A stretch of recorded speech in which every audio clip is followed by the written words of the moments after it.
Eu te saúdo com a paz do Senhor. Estevão viu o céu aberto enquanto estava sendo apedrejado? Você já ouviu isso em algum lugar, né? Talvez você até mesmo tenha dito isso alguma vez na sua vida, né? Fique aqui comigo que você vai saber que a história não é bem assim. Esta é a lição número 9 da classe de adultos. Uma igreja que se arrisca. E por que, mesmo com uma mensagem convincente, o homem não aceita Cristo como Salvador? Na lição de hoje você também saberá, eu também te darei algumas referências bíblicas e também as respostas do Revisando o Conteúdo, para que nós venhamos ter uma lição aí completa, né? Bom, os objetivos da lição de hoje. 1. Elencar os desafios enfrentados por Estevão ao ter a sua fé questionada e como isso reflete na experiência da igreja hoje. 2. Mostrar a defesa da fé feita por Estevão e sua aplicação para os cristãos na atualidade. 3. Refletir sobre o martírio de Estevão e a importância da perseverança e fidelidade à missão da igreja. E o que significa o nome Estevão? Você sabe? Introdução, eu vou te falar também. Observamos que a perseguição a Estevão e seu consequente martírio marcam um momento decisivo na história da igreja cristã. Quando a igreja sai para fora dos muros de Jerusalém para alcançar o mundo.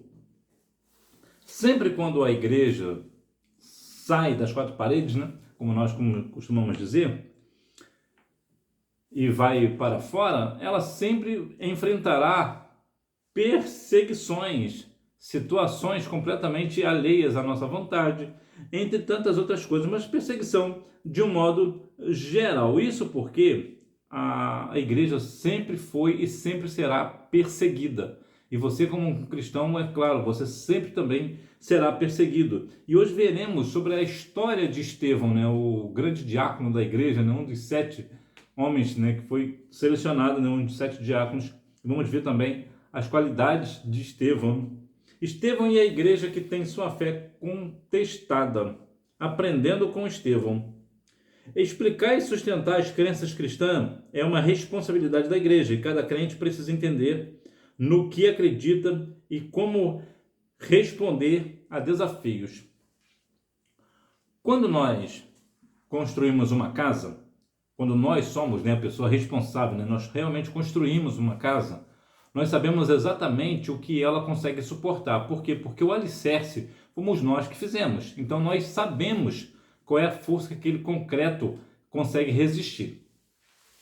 Entretanto, isso também cabe para a questão de Estevão. Por quê? Porque quando eu sei a minha crença, a minha fé, eu sei a minha estrutura, eu conheço o meu alicerce, e eu sei que o meu alicerce é a palavra do Senhor, então eu consigo responder aos desafios que as pessoas me impõem, por eu ser uma pessoa cristã. Ou seja, eu consigo explicar e sustentar o porquê eu sou cristão. Porque muitas vezes nós somos questionados: por que você é cristão? Ah, porque eu creio em Cristo e porque o Senhor Jesus, ele é o Filho de Deus, e não está errado, a resposta está certa, mas muitas vezes o negócio é mais aprofundado. E observe que o alicerce de uma casa, ele nunca é visto depois que a casa é colocada para cima. Enquanto está só o alicerce, todo mundo vê, mas depois que são colocados os tijolos, quase nunca aparece o alicerce. Isso por quê? Porque a nossa fé também é da mesma forma. A questão da nossa sustentabilidade, que eu quero dizer, não a fé, mas a nossa sustentabilidade. Isto é, aquilo que eu creio. As pessoas muitas vezes não veem no que eu realmente creio e por isso muitas vezes perguntam: onde está o teu alicerce? Por que você fez isso? Até onde você suporta? Então eu preciso sustentar a minha fé. Aí sim, apesar do alicerce meu não ser mostrado, mas vai ser mostrado que a minha fé na fundação da palavra, ou seja, a minha fé está fundada na palavra, está firmada, melhor dizendo, está firmada na palavra.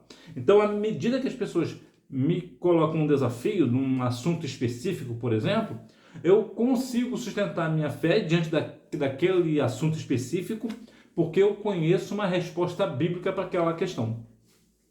Então, a única forma de nós conseguirmos sustentar a nossa fé e responder aos desafios é conhecendo a palavra. A nossa fé precisa estar firmada na palavra. O nosso alicerce precisa ser a palavra. Nós precisamos conhecer a palavra sempre, né? Lendo, meditando, buscando ao Senhor, como nos diz Oséias capítulo 6, versículo 3. Conheçamos e prossigamos em conhecer o Senhor, ou seja, eu vou continuar conhecendo. Eu conheço hoje, eu conheço amanhã e vou continuar conhecendo. Então nós devemos aprender com Estevão. O quê? Aonde está sustentada a minha fé, né? Qual é o meu alicerce? Qual a qualidade do meu concreto? Também tem isso, né? Porque muitas vezes a casa cai porque o concreto que foi feito alicerce é de má qualidade. Então ainda tem essa implicância, né? Eu tenho que ter um bom alicerce. A fé sob ataque. Eles não concordaram com o que Estevão estava ensinando e começaram a se opor ao seu trabalho. Aqui eu quero falar para você, professor da Escola Bíblica Dominical. Todo trabalho do professor é extremamente minucioso e precioso, apesar que muitas vezes passa desapercebido. E de modo geral, o trabalho do professor sempre passará desapercebido e de certo ponto isso é bom. Por quê? Porque quem tem que aparecer é Cristo. É claro que o reconhecimento é bom, mas o que eu quero dizer para você é que muitas vezes você faz um bom trabalho na Escola Bíblica Dominical, você é um bom professor, é uma boa professora, ainda que você esteja chegando agora como professor, como professora, certamente você é uma pessoa dedicada, você está aplicada, mas muitas vezes você será questionado pelas pessoas de dentro. Então você precisa compreender, por exemplo, esse grupo, né, de judeus helenistas, eles tinham uma motivação para falar de Estevão. E qual era a motivação? A motivação era que estavam vendo as suas sinagogas sendo esvaziadas porque o povo estava começando a crer no evangelho de poder. Então, muitas vezes, o trabalho do professor é tipo um trabalho de pastor.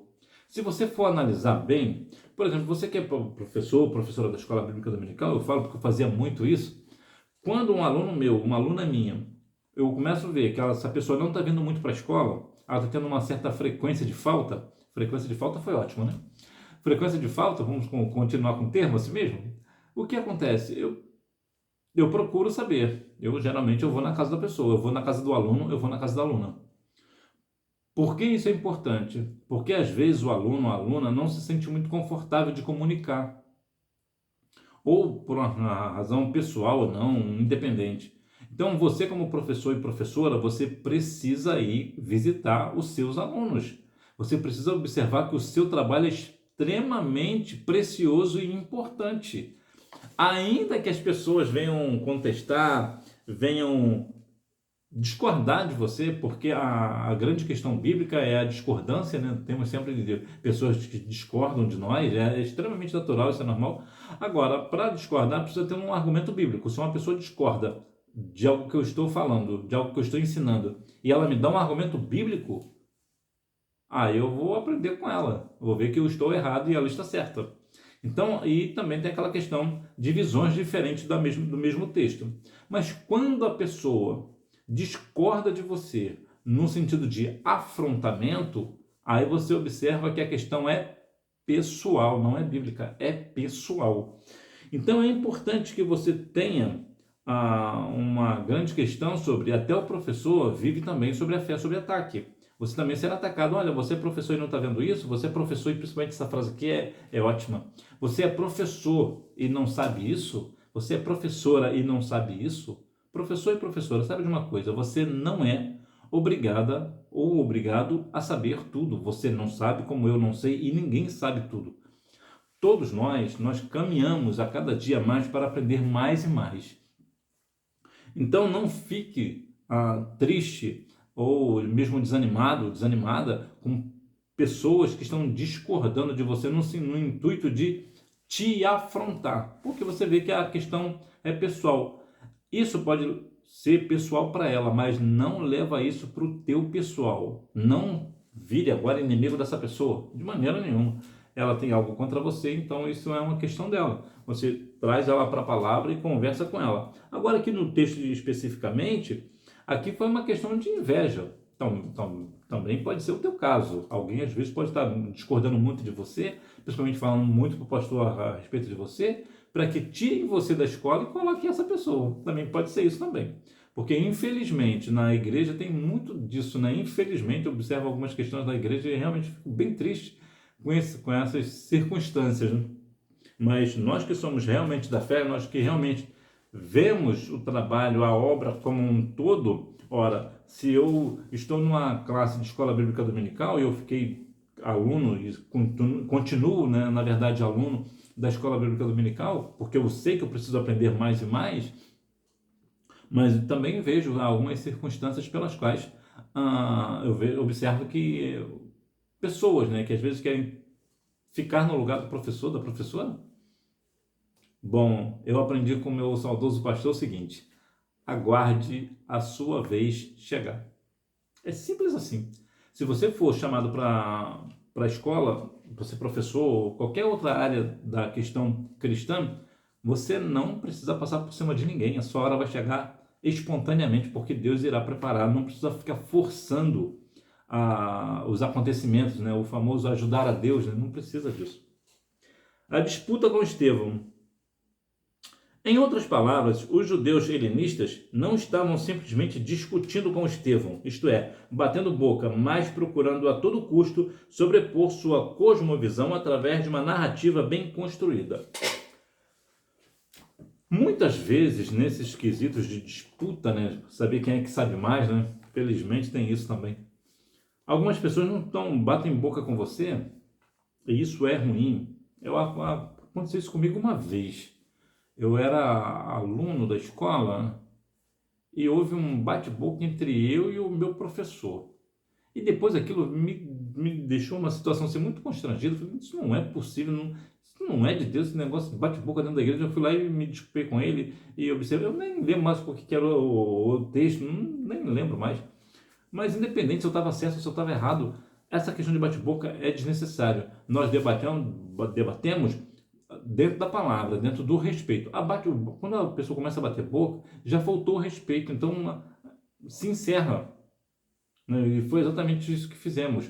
Né? Eu e ele, por alguma razão, nós acabamos encerrando aquele bate-boca, porque a gente viu observamos, né, que realmente estava fora e acaba trazendo escândalo para a igreja, e isso é horrível.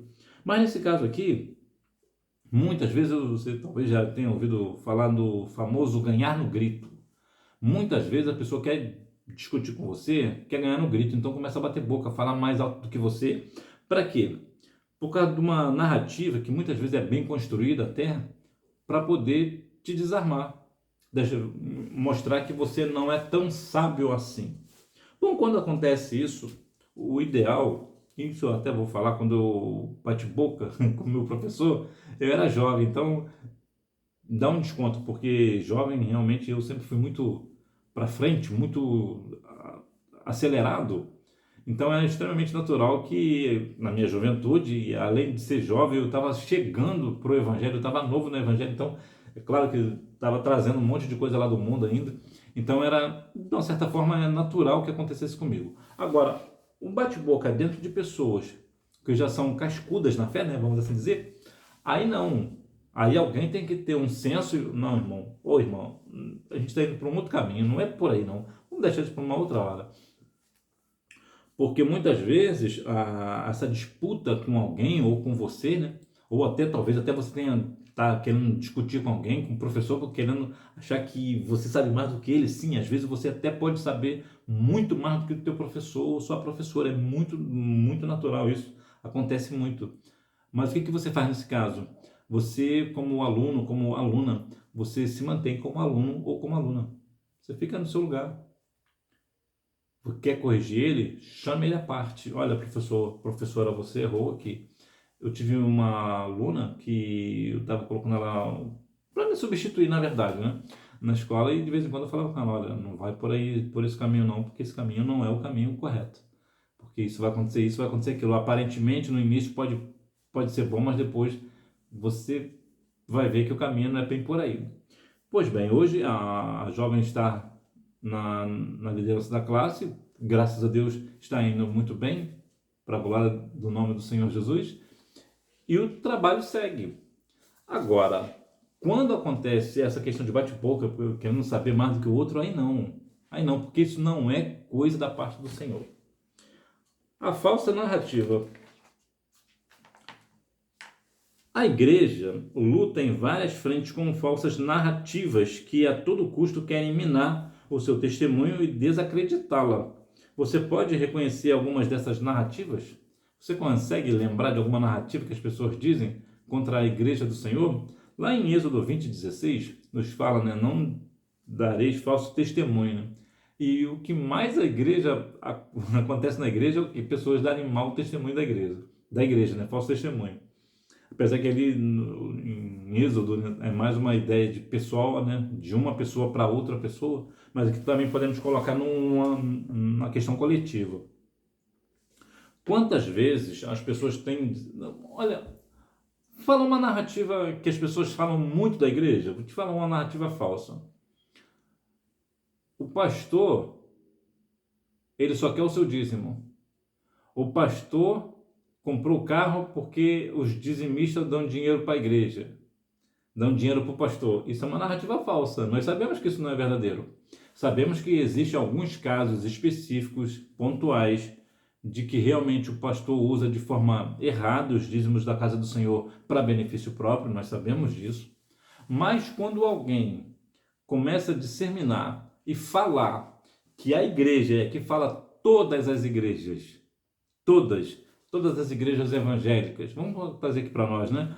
Todas as Assembleias de Deus no Brasil, o pastor é falso, por exemplo, uma outra narrativa, né? Todo pastor é falso, todo crente é falso. Isso é o que? É uma narrativa, uma falsa narrativa. Então, se nós não tivermos um pouco de cuidado, nós também poderemos ser vítimas. Por quê? Porque uma fala, eu lembro que quando eu era jovem, solteiro na época, tinha um jovem perto da minha casa que ele sempre, quando eu chegava, ele falava que jogava conversa fora, né? Ele falava que eu era um falso crente. E eu observava que aquilo era para mim e eu nunca entendi por quê. Só que eu nunca questionei, eu deixei quieto, nunca. Um dia eu percebi e entendi por quê. Uma pessoa chegou para mim, não, é porque aconteceu isso, isso, isso. Uma pessoa levantou falso de você para ele assim, assim, assim. E quem é que levantou falso de mim para essa pessoa? A namorada dele. Então, observe que há sempre uma questão e sempre acontecerá perseguição ao cristão, e aqui cabe alguma questão pontual. Existem situações pelas quais nós provocamos, às vezes por uma falha, né? Às vezes por uma questão. No meu caso, por exemplo, específico, eu lembro, eu gostava muito dessa jovem. Essa jovem, não lembro bem se ela era cristã, não lembro bem, eu acho que não. Acho que não. Acho que ela se converteu depois. O que acontece? Eu gostava muito dessa jovem. E uma vez eu questionei ela se ela estava namorando, alguma coisa assim, ela disse que não. Então eu meio que me senti um pouco mais à vontade para falar alguma coisa para ela e demonstrar para ela o meu interesse.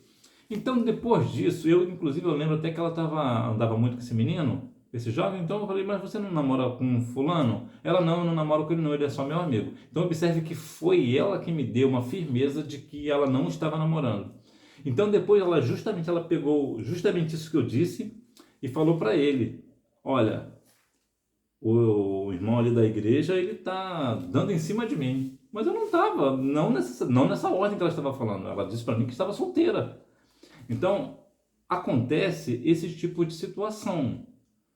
Eu estava completamente inocente na história, mas ela criou uma narrativa para me prejudicar, juntamente com esse namorado dela. E eu não faço ideia do porquê desse negócio.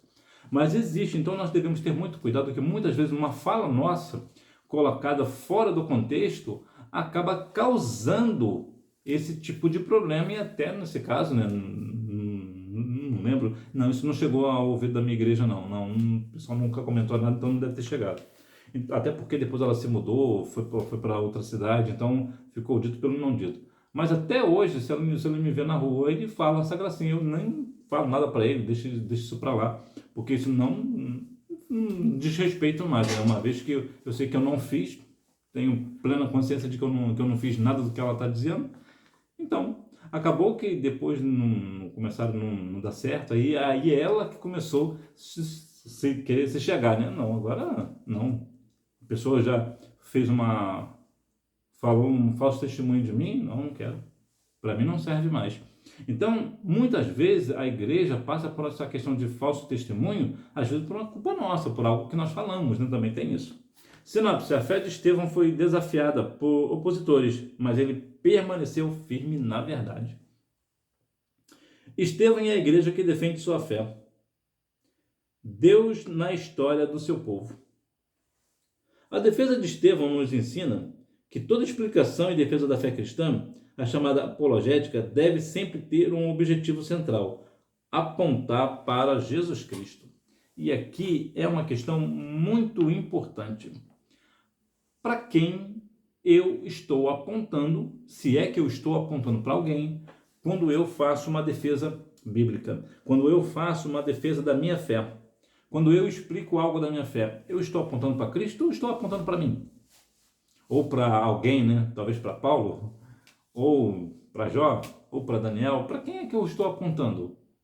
Qual é o centro? Que nós sabemos que Jesus é o nosso centro.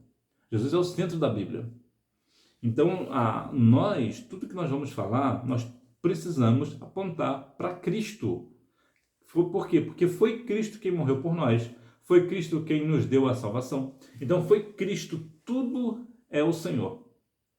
Jesus disse até lá em João 15:5, né? Sem mim, nada podereis fazer. Então, nós devemos apontar para quem? Para quem? Para Cristo. Corações endurecidos. Mesmo diante dos fatos apresentados por Estevão em uma defesa suficientemente convincente, seus adversários preferiram ignorar. Na verdade, ninguém convence quem não quer ser convencido. É verdade que lá em João 16:8 nos diz que o Espírito Santo convence o homem do pecado, da justiça e do juízo. Né? Convence o mundo do pecado, da justiça e do juízo. Entretanto, o Espírito Santo só vai convencer aquela pessoa que está com o coração aberto. A pessoa que abre o coração, que observa realmente. Sabe por quê? Porque o argumento bíblico, ele é extremamente poderoso. O argumento bíblico, ele bem colocado, ele nem precisa de fazer muita força, porque a Bíblia em si, ela já é a palavra de Deus propriamente dita. Então, por que as pessoas não aceitam a Cristo como Salvador? Porque os seus corações estão endurecidos. Porque o coração do homem está endurecido. Então, é claro que o Senhor Jesus, ele pode penetrar esse coração? Sim, ele pode. O Senhor esquadrinha um coração. Entretanto, enquanto a pessoa está com o coração endurecido, aí é uma questão muito séria. E existe um outro ponto desse coração endurecido. Essa pessoa pode estar com o coração endurecido ao Evangelho por culpa minha, porque eu fiz algo para essa pessoa. Inclusive esse jovem, por exemplo, que eu acabei de mencionar, sobre a namorada dele, talvez ele possa ter um coração duro porque por causa de uma fala minha, completamente tirada do contexto, então ele pode ter o coração duro achando que todo cristão é o quê? É falso, que é o que ele fala, né? Ele diz que eu sou um cristão falso. Então observe que a ideia, né, de ignoram a palavra, e às vezes, infelizmente, até dentro da igreja. Eu lembro que uma vez eu fui pregar numa consagração de jovem, eu falei dentro da palavra, tudo dentro da palavra, a pessoa entendeu a palavra, a irmã do círculo de oração até, inclusive uma das irmãs que dirigia a consagração, olha que situação, e ela não creu, mesmo eu falando dentro da palavra. Ela disse no final, mas cada caso é um caso. E depois eu fui entender que quando eu levantei naquele dia, o Senhor me deu uma palavra de cura. E eu não consegui entender, mas cura? Então eu falei da palavra de cura. E depois, quando eu terminei da pregação, ela comentou, o jovem pregou dentro da palavra, tudo que o jovem pregou foi dentro da palavra, mas cada caso é um caso. E aquilo me deixou, por que ela está dizendo isso? No mesmo dia eu fui entender que ela estava com uma enfermidade, mas ela não quis crer que a pregação era direcionada a ela. Então, quantas vezes nós temos situações de que até mesmo as pessoas dentro da igreja não estão, na verdade, crendo na palavra, estão ignorando. Inclusive você, professor e professora da Escola Bíblica Dominical, quantas vezes você está dando aula lá, orou, jejuou, leu a lição, estudou a lição e a pessoa, né, está olhando para ontem. O que fazer nessa situação? Nada, absolutamente. Nunca chame a atenção de um aluno seu na classe, nunca. A não ser se ele ofender uma pessoa, né, um dos alunos, ou até você, né, for uma ofensa, aí sim você repreende ele na frente de todos. Aí você não vai ter opção. Porque se ele ofender você na frente de todos e você deixar isso para lá, o que acontece? Você perde a autoridade de professor e de professora. Então, nesse caso. Agora, se o aluno está te ignorando na sua fala, ele está, na verdade, ignorando a Deus. Então, é com ele Deus. Deixa ele ignorar. Agora, existe uma questão, um termo, né? Uma dica para você. Você quer trazer essa pessoa para o teu lado? Você está dando aula e essa pessoa não tá te ignorando? O que você faz? Você chega para essa pessoa e pergunta: o que você acha sobre isso? Você só faz essa pergunta. Ele vai ficar meio perdido, né? A pessoa vai ficar meio perdida. Então ela vai ficar: não, mas aqui, o que exatamente? Aí você fala de novo para ele. Então vai ficar claro que ele não estava prestando atenção. Então ele já vai ficar ali constrangido. Para ele sozinho. Você não está constrangindo ele diante da turma. Ele que está se sentindo constrangido. Então, à medida que ele for ver isso, vai começar a melhorar. Agora, se você não quiser ir direto a ele, você pode começar a fazer perguntas aleatórias para os jovens primeiro, né? Ou para os irmãos, independente. Você observa muito, porque eu não sei a dinâmica, né? Cada igreja tem uma dinâmica, tem igreja que é todo mundo junto, né?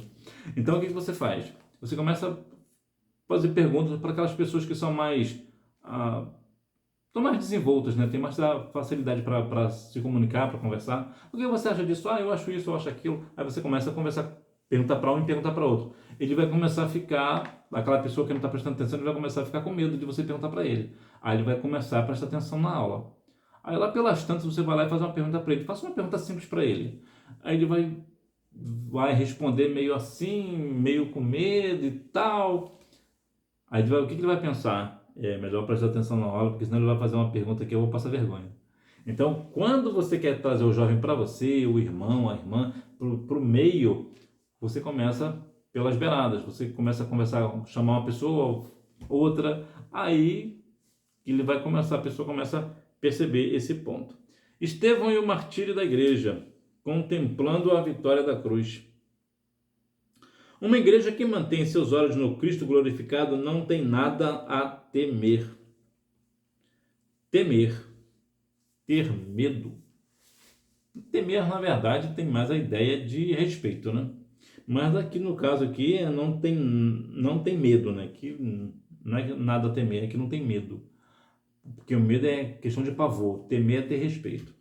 Então veja que quando uma igreja mantém os seus olhos no Cristo glorificado, quando ela realmente está firmada em Jesus Cristo, ela realmente está ali firmada em Cristo, não em questões disso ou daquilo, realmente está compromissada com Cristo, ela não teme, ela vai com coragem, ela não tem medo, porque está contemplando a vitória da cruz. A pessoa percebe, observa que realmente outrora eu era perdido, agora o Senhor me salvou, então vamos evangelizar, porque eu não tenho medo do que possa me fazer o homem. Por quê? Porque maior que está em mim, maior do que está em mim. Perdoando o agressor. A última declaração de Estevão antes de sua morte é marcante e cheia de significado. E pondo-se de joelhos, clamou com grande voz: Senhor, não lhes impute este pecado. Você tem coragem de perdoar uma pessoa que te agrediu? Olha que Estevão, olha que palavra forte de Estevão: Senhor, não lhes impute este pecado. É algo, olha, Senhor, eles estão me matando, estão me apedrejando, mas não impute esse pecado não. Apague esse pecado deles. Eles não sabem o que estão fazendo. Salva eles.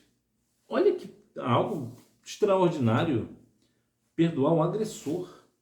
Na minha congregação é um pouco possessiva, né? Na igreja onde eu congrego, tem uma irmã muito querida nossa, de uma longa data.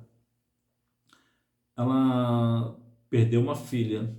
A filha, o esposo dessa moça, tirou a vida da jovem. E essa irmã perdoou ele. Perdoou o assassino da filha. Eu acho isso de uma lição cristã fora do comum. Perdoar o assassino da filha. E era uma filha assim muito querida, inclusive. Eu era padrinho de casamento dela. Então observe que ela era minha madrinha de casamento. Então observe que é de um amor fora da curva. É de uma questão perdoadora extraordinária. Aí eu te pergunto mais uma vez, você perdoaria o seu agressor? A pessoa que está te agredindo? É muito difícil, né? Se nós olharmos humanamente falando, isso é praticamente impossível, né? Exatamente, porque nós só perdoamos o nosso agressor pelo Espírito. Pelo Espírito Santo que nos mostra o caminho. É o Espírito Santo que nos mostra a maturidade que nós devemos que ter. Como Estevão. Estevão era uma pessoa muito madura no cristianismo, ele tinha muita firmeza, a ponto de chegar, não lhes impute este pecado, eu tenho maturidade suficiente para perdoar o meu agressor. Isso é muito forte, é muito profundo, né? Muito profundo. Sinopse: a fidelidade de Estevão a Cristo o levou ao martírio, tornando um exemplo de perseverança na fé. Conclusão: Estevão, um dos 7 escolhidos para o trabalho social da primeira igreja, representa o modelo de uma igreja verdadeiramente bíblica. Veja então que Estevão ele foi escolhido para um trabalho social. Que aqui para nós hoje seria assistência social, né? Veja que ele era uma pessoa qualificada. Ele não era uma pessoa comum, não era uma pessoa qualquer. Era uma pessoa que tinha uma qualificação para o trabalho. Estevão era uma pessoa cheia de fé e do Espírito Santo. Quantas vezes nós vemos pessoas, né, muitas vezes raquíticas na fé, né, não tem mais força, não tem mais a chama do Espírito Santo. Então, diferente de Estevão era qualificado, cheio de fé e do Espírito Santo, não temia se posicionar diante de um mundo, de uma cultura contrária. Quantas vezes hoje nós não temos mais, né, um Daniel, um Misael, Hananias e Azarias, né, que se opõem e verdadeiramente se posicionam, né, diante de Babilônia. Olha, vocês podem se curvar diante da estátua, mas nós não. E nós não vamos te responder acerca desse negócio, porque o nosso Senhor é maior. Nós não vamos nos curvar diante de outro Deus que não seja o Deus de Israel. Quantos líderes hoje estão se curvando diante de uma corrupção, diante de um político, diante de uma situação ou outra, de um benefício ou outro, estão se curvando a prostituições, estão se curvando à homossexualidade, estão se curvando ao pecado e estão achando que estão glorificando a Deus. Eles sabem que não, mas eles dizem que sim. Então, por quê? Porque falta posicionamento. E por que falta posicionamento? Porque é uma pessoa que não está cheia do Espírito Santo, que é uma pessoa que está com fé. É cheio de fé e cheio do Espírito Santo, ele imediatamente vai se opor a qualquer situação, a qualquer questão contrária à palavra do Senhor. E também não temeu o sofrimento e nem mesmo a morte na defesa daquilo que acreditava e pregava. Ou seja, ele acreditava e também pregava. Não basta somente crer, tem que pregar. E também não basta somente pregar, tem que crer. E muitas vezes as pessoas pregam, mas não creem, né? Então, ou até acreditam, mas não pregam, só fica com aquilo para ele. Então, Estevão, ele pregava, ele é o famoso pregava e vivia o que pregava. Ele era uma pessoa íntegra, era um diácono cheio do Espírito Santo, e até, sempre bom lembrar, né? Estevão foi o primeiro mártir do Evangelho, né? Foi a primeira pessoa que morreu por causa do Evangelho de Cristo. Se falando de Evangelho, eu sei que você sabe, eu sempre menciono aqui, mas é sempre bom lembrar, todo dia 8 pessoas no mundo perdem a vida por ser cristão. Então, será que eu estou pronto para morrer? Como diz lá em Apocalipse 2:10, né? ser fiel até a morte e dar-te-ei a coroa da vida. E ser fiel até a morte nesse texto não é somente ser fiel até o dia da morte. O texto está falando especificamente de ser fiel até se for para morrer pela causa, pelo Evangelho, mesmo ser fiel até para morrer por Cristo. Morra por Cristo, seja fiel e dar-te-ei a coroa da vida. Então, será que eu estou pronto para ser fiel ao Senhor até se for para morrer pela causa? Porque falando, eu morreria por Jesus, igual Pedro, falou tanto, né? E fez o quê? Negou a Cristo 3 vezes. Então, será que eu sou uma pessoa que falo, que sou capaz de morrer pelo Evangelho, por Cristo, mas na hora eu vou negar a Cristo? Porque falar, não, eu realmente morro pelo Evangelho. Será que morre mesmo? Quando o negócio aperta mesmo, será que morre mesmo? Será que dá vida mesmo?